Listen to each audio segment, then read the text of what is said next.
Hello दोस्तों, मैं अपने यूट्यूब चैनल जी नीलम जी से आप सभी का स्वागत करती हूँ। आज मैं एक सोहर लेकर आई हूँ, गया जाते हुए गाया जाता है। अगर मेरा गाना सोहर पसंद आए तो मेरे वीडियो को लाइक करना, चैनल को सब्सक्राइब करना दोस्तों। धन्यवाद। कमेंट में जरूर बताना कि मेरा गाना कैसे लगा। गया करे चले है कावन रामा गोहने कावन देई गोहने कावन देई हो पिया माहू चलब तोरे साथे गया में पिंडा पारब देवा में पिंडा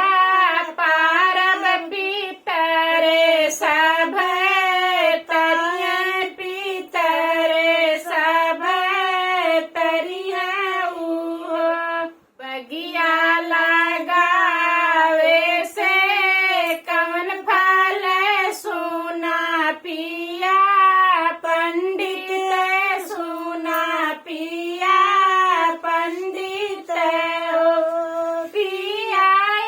मावाना लगी है घावतिया तो कावने रथ गई कावने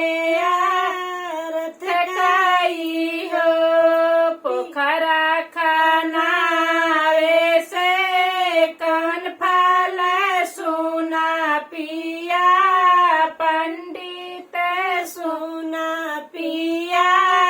पंडित हो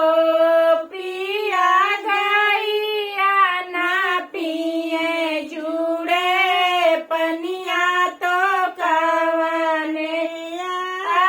रथ कई कवने रथ कई हो बखरी उठावे से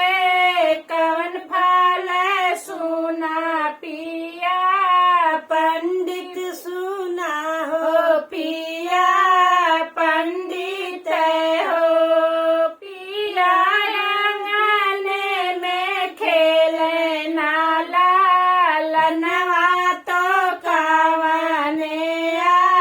रथ गई कावने